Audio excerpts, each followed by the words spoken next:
Mr. Harrigan's phone, pages 1 to 17. My hometown was just a village of 600 or so, and still is, although I have moved away. But we had the internet, just like the big cities, so my father and I got less and less personal mail. Usually, all Mr. Nadeau brought was the weekly copy of Time, flyers addressed to occupant or our friendly neighbors, and the monthly bills. But starting in 2004, the year I turned 9 and began working for Mr. Harrigan up the hill, I could count on at least 4 envelopes hand-addressed to me each year. There was a Valentine's Day card in February, a birthday card in September, a Thanksgiving Day card in November, and a Christmas card either just before or just after the holiday. Inside each card was a $1 scratch ticket from the Maine State Lottery, and the signature was always the same. Good wishes from Mr. Harrigan. Simple and formal. My father's reaction was also the same, too, a laugh and a good-natured roll of the eyes. "He's a cheapster," Dad said one day. This might have been when I was 11, a couple of years after the cards began arriving. "Pays you cheap wages and gives you a cheap bonus. Lucky devil tickets from Howie's." I pointed out that one of those 4 scratchers usually paid off a couple of bucks. When that happened, Dad collected for me at Howie's because minors weren't supposed to play the lottery, even if the tickets were freebies. Once, when I hit it big and won $500, I asked Dad to buy me 5 more dollar scratch-offs. He refused, saying if he fed my gambling addiction, my mother would roll over in her grave.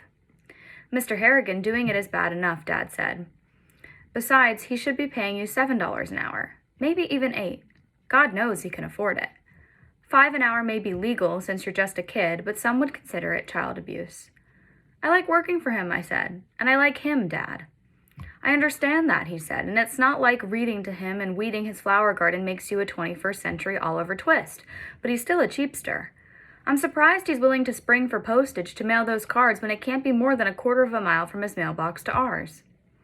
We were on our front porch when we had this conversation, drinking glasses of Sprite, and Dad cocked a thumb up our road, dirt like most of them in Harlow, to Mr. Harrigan's house, which was really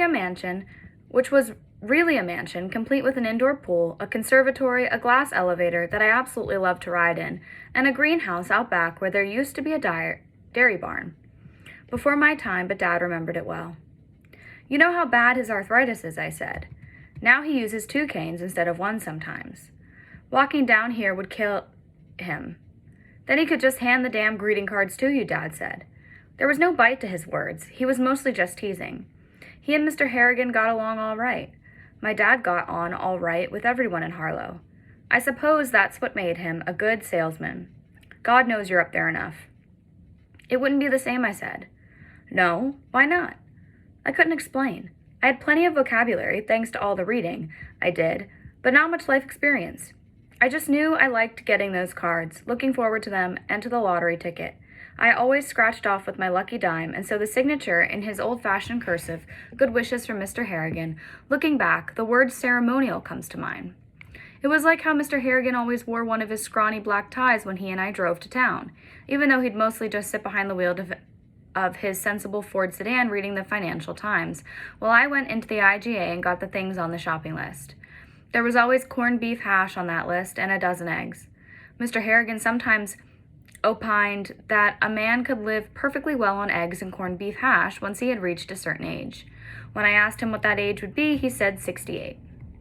When a man turns 68, he said he no longer needs vitamins. "Really?"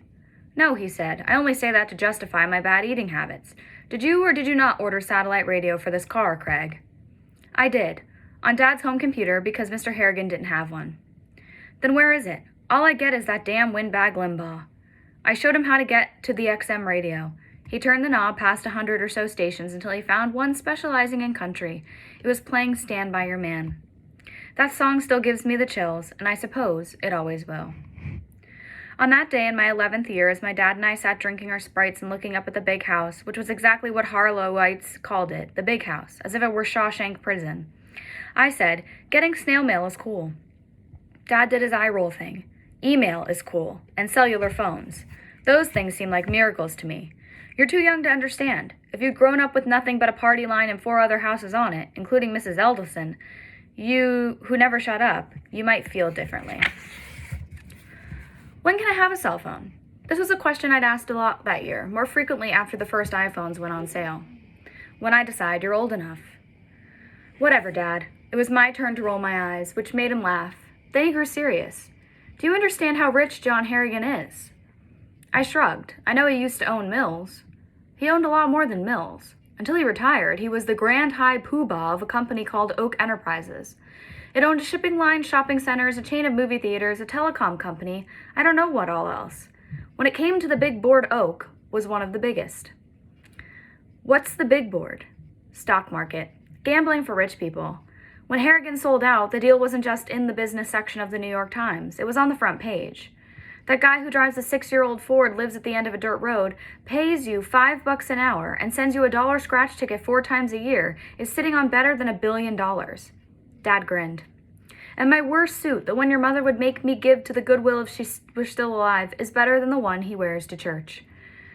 I found all of this interesting, especially the idea that Mr. Harrigan, who didn't own a laptop or even a TV, had once owned a telecom company and movie theaters. I bet he never even went to the movies.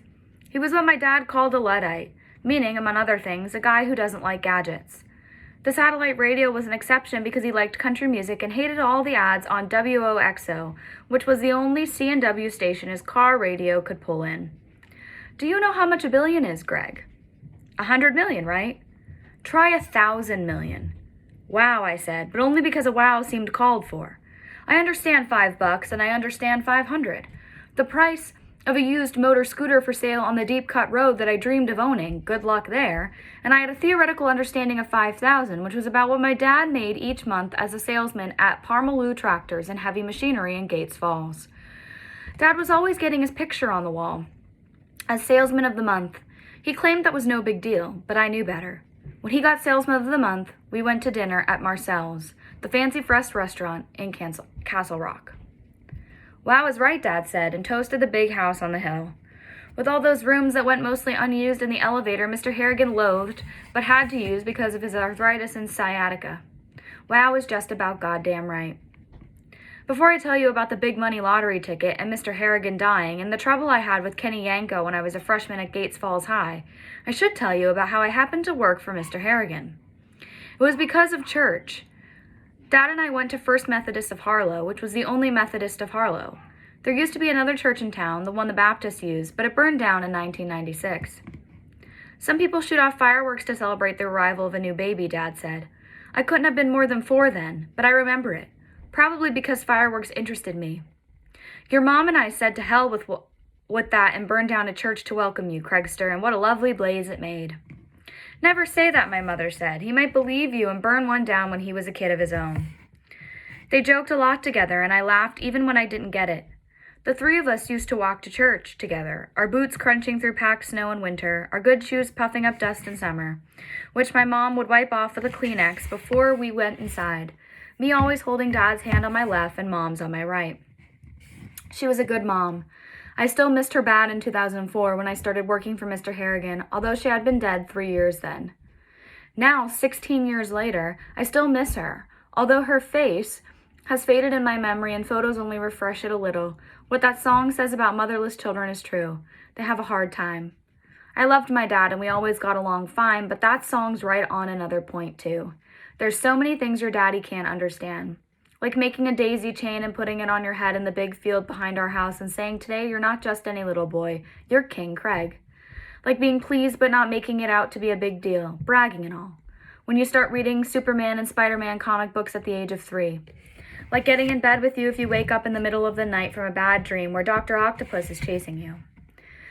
Like hugging you and telling you it is okay when some bigger boy, Kenny Yanko for instance, beats the living shit out of you. I could have used one of those hugs on that day. A mother hug on that day might have changed a lot.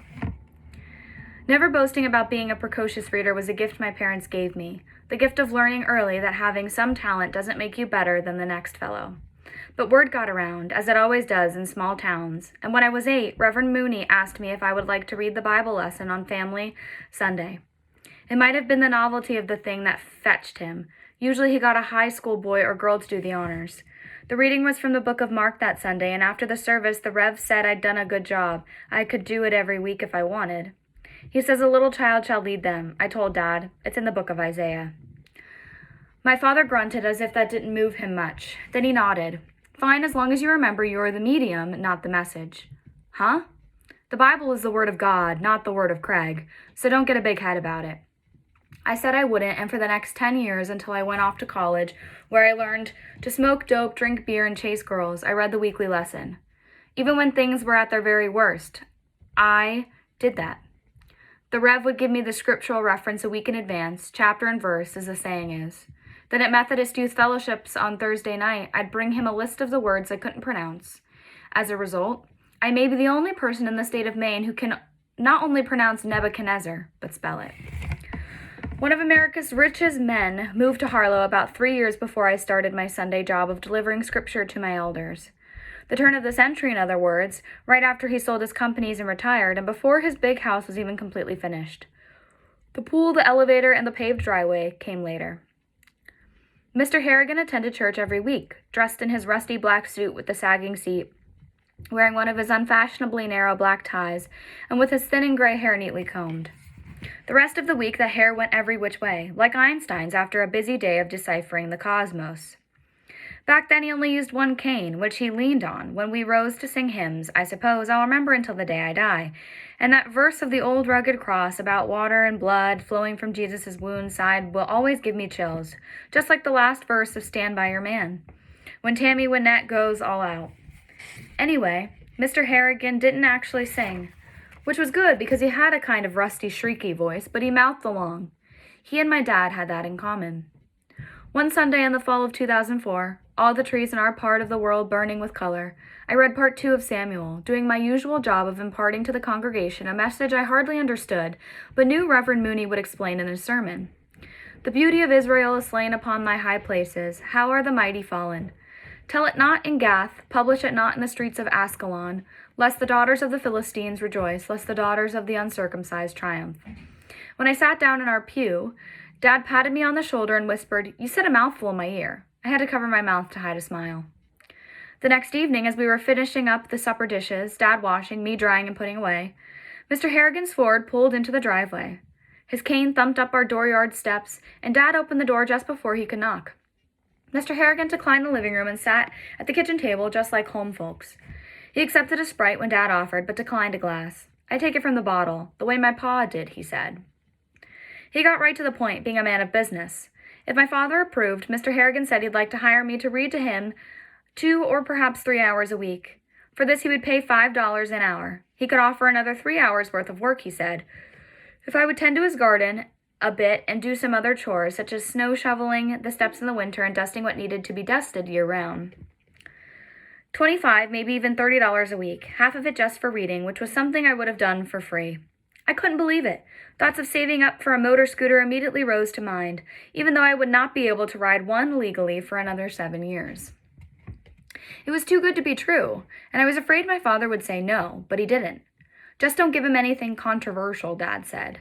"No crazy political stuff and no overboard violence. He reads like a grown-up, but he's just 9, and barely that." Mr. Harrigan gave him his promise, drank some of his Sprite, and smacked his leathery lips. "He reads well, yes, but that's not the main reason I want to hire him.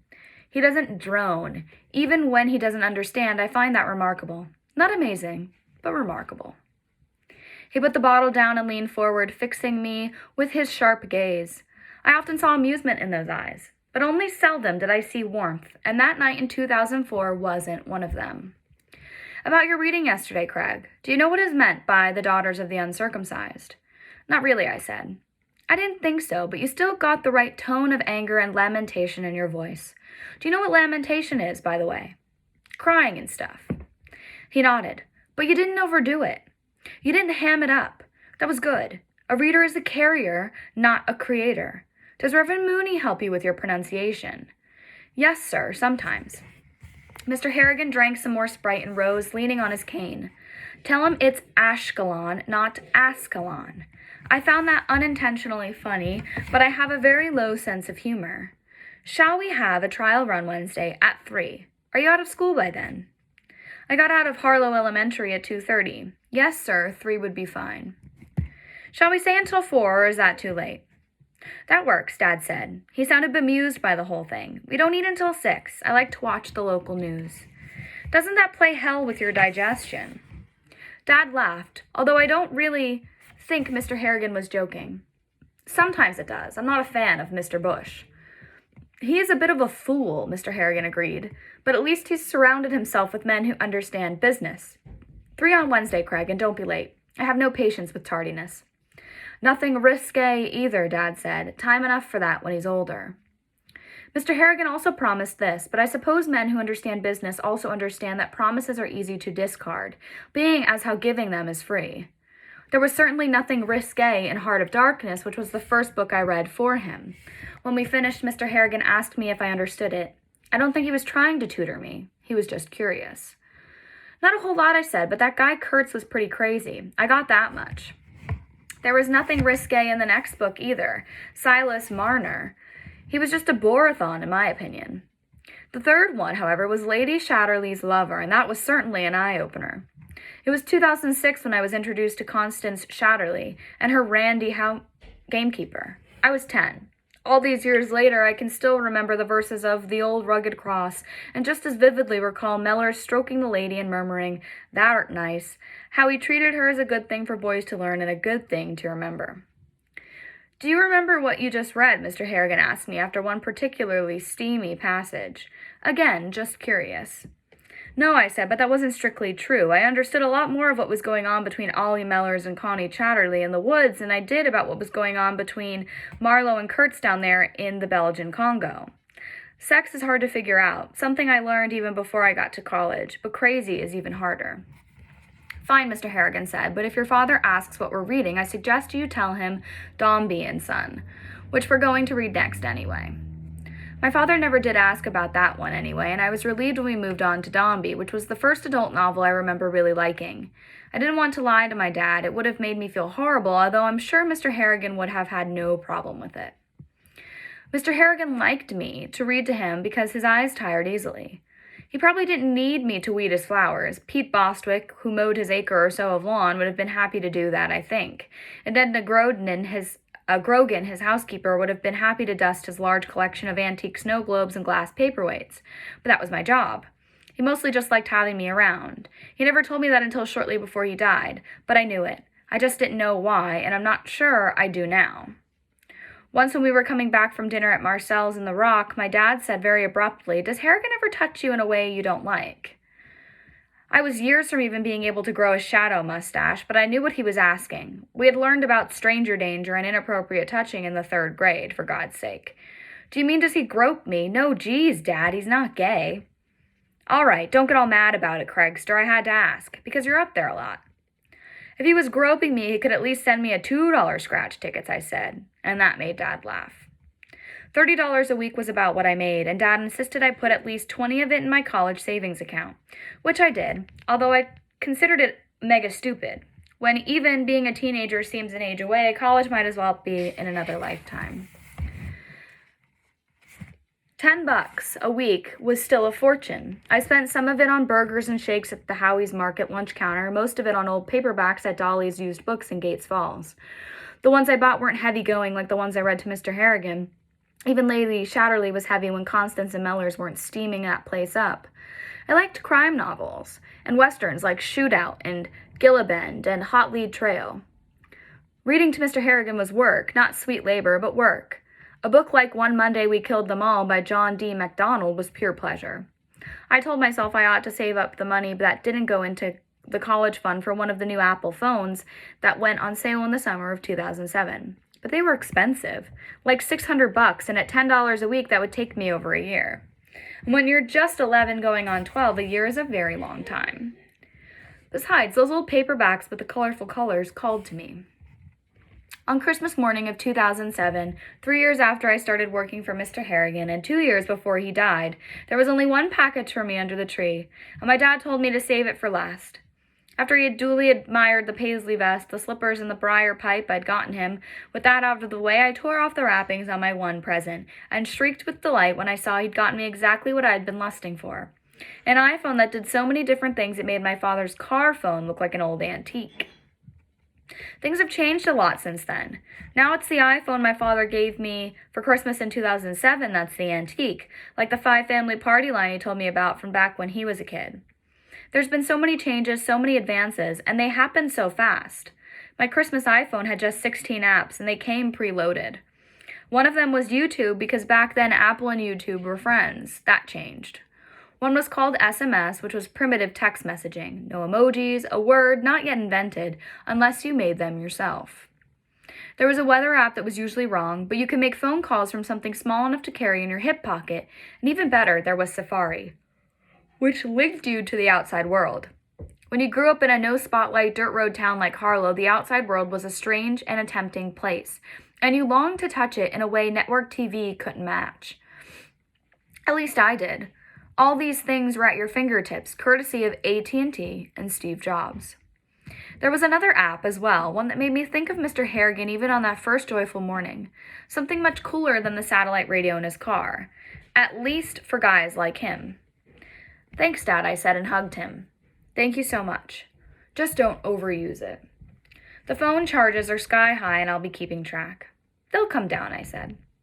I was right about that, and Dad never gave me a hard time about the charges. I didn't have many people to call anyway, but I did like those YouTube videos. Dad did too. And I loved being able to go on what we then called the 3 Ws, the World Wide Web. Sometimes I would look at articles in Pravda, not because I understood Russian, but just because I could. Not quite 2 months later, I came home from school, opened the mailbox, and found an envelope addressed to me in Mr. Harrigan's old-fashioned script. It was my Valentine's Day card. I went into the house, dropped my school books on the table, and opened it. The card wasn't flowery or sappy. That wasn't Mr. Harrigan's style. It showed a man in a tuxedo holding out a top hat and bowing in a field of flowers. The hallmark message inside said, "May you have a year filled with love and friendship." Below that, good wishes from Mr. Harrigan. A bowing man with his hat held out a good wish, no sticky stuff. That was Mr. Harrigan all over. Looking back, I'm surprised he considered Valentine's Day worth a card. In 2008, the Lucky Devil $1 scratchers had been replaced by ones called Pine Tree Cash. There were 6 pine trees on the little card. If the same amount was beneath 3 of them, when you scratched them off, you won that amount. I scratched away the trees and stared at what I had uncovered. At first, I thought it was either a mistake or some kind of joke. Although Mr. Harrigan was not the joke-playing type. I looked again, running my fingers along the uncovered numbers, brushing away crumbles of what my dad called, always with an eye roll, scratch dirt. The numbers stayed the same. I might have laughed, that I can't recall, but I remember screaming. All right, screaming for joy. I grabbed my new phone out of my pocket. That phone went everywhere with me, and called Parmalu Tractors. I got Denise, the receptionist, and when she heard how out of breath I was, she asked me what was wrong. Nothing, I said, but I have to talk to my dad right now. All right, just hold on. And then, "You sound like you're calling from the other side of the moon, Craig." "I'm on my cell phone." God, I loved saying that. Denise made a humph sound. "Those things are full of radiation. I'd never own one. Hold on." My dad asked me what was wrong, because I'd never called him at work before, even on the day the school bus left without me. "Dad, I got my Valentine's Day scratch ticket from Mr. Harrigan." "If you called me to tell me you won $10, it could have waited until "No, Daddy, it's the big prize." Which it was. For dollar scratch-offs back then, I won $3,000. Silence from the other end of the line. I thought maybe I'd lost him. In those days, cell phones, even the new ones, dropped calls all the time. Ma Bell wasn't always the best mother. "Dad, are you still there?" "Uh-huh. Are you sure?" "Yes, I'm looking right at it. $3,000. 1 in the top row and 2 in the bottom." Another long pause. Then I heard my father telling someone, "I think my kid won some money." A moment later, he was back. "Put it somewhere safe until I get home." "Where?" "How about the sugar canister in the pantry?" "Yeah," I said. "Yeah, okay." "Craig, are you positive? I don't want you to be disappointed, so check again." I did, somehow convinced that my dad's doubt would change what I had seen. At least one of those 3,000s would now be something else. But they were the same. I told him that and he laughed. "Well then, congratulations. Marcel's tonight and you're buying." That made me laugh. I can't remember ever feeling such pure joy. I needed to call someone else, so I called Mr. Harrigan, who answered on his Luddite landline. "Mr. Harrigan, thank you for the card and thank you for the ticket. Are you calling on that gadget of yours?" he asked. "You must be, because I can barely hear you. You sound like you're on the other side of the moon." "Mr. Harrigan, I won the big prize. I won $3,000. Thank you so much." There was a pause, but not as long as my father's, and when he spoke again, he didn't ask me if I was sure. He did me that courtesy. "You struck lucky," he said. "Good for you." "Thank you." You're welcome, but thanks really aren't necessary. I buy those things by the roll. Send 'em off to friends and business acquaintances as a kind of, calling card, you could say. Been doing it for years. One was bound to pay off sooner or later. Dad will make me put most of it in the bank. I guess that's okay. It will certainly perk up my college fund. Give it to me if you like, Mr. Harrigan said. Let me invest it for you. I think I can guarantee a better return than bank interest. Then, speaking more to himself than to me, something very safe. This isn't going to be a good year for the market. I see clouds on the horizon. Sure, I reconsidered. At least, probably. I have to talk to my dad. Of course, only proper. Tell him I'm willing to also guarantee the base sum. Are you still coming to read for me this afternoon? Or will you put that aside now that you're a man of means? Sure, only I have to be back when Dad gets home. We're going out to dinner, I paused. Would you like to come? Not tonight, he said without hesitation. You know, you could have told me all of this in person, since you're coming up anyway. But you enjoy that gadget of yours, don't you? He didn't wait for me to answer that. He didn't need to. What would you think of investing your little windfall in Apple stock? I believe that company is going to be quite successful in the future. I'm hearing the iPhone is going to bury the BlackBerry. Pardon the pun. In any case, I don't answer now. Discuss it with your father first. I will, I said, and I'll be right up. I'll run. Youth is a wonderful thing, said Mr. Harrigan. What a shame it's wasted on children. Huh? Many have said it, but Shaw said it best. Never mind. Run, by all means, run like the Dickens, because Dickens awaits us. I ran about a quarter of a mile to Mr. Harrigan's house, but walked back, and on the way I had an idea. A way to thank him, even though he said no thanks were necessary. Over our fancy dinner at Marcel's that night, I told Dad about Mr. Harrigan's offer to invest my windfall, and I also told him my idea for a thank you gift. I thought Dad would have had his doubts, and I was right. By all means, let him invest the money. As for your idea, you know how he feels about stuff like that. He's not only the richest man in Harlow, in the whole state of Maine for that matter, he's also the only one who doesn't have a television. He's got an elevator, I said, and he uses it. Because he has to. Then Dad gave me a grin. But it's your money, and if this is what you want to do with 20% of it, I'm not going to tell you no. When he turns it down, you can give it to me. You really think he will? I do. Dad, why did you come here in the first place? I mean, we're just a little town. We're nowhere. Good question. Ask him sometimes. Now what about dessert, big spender?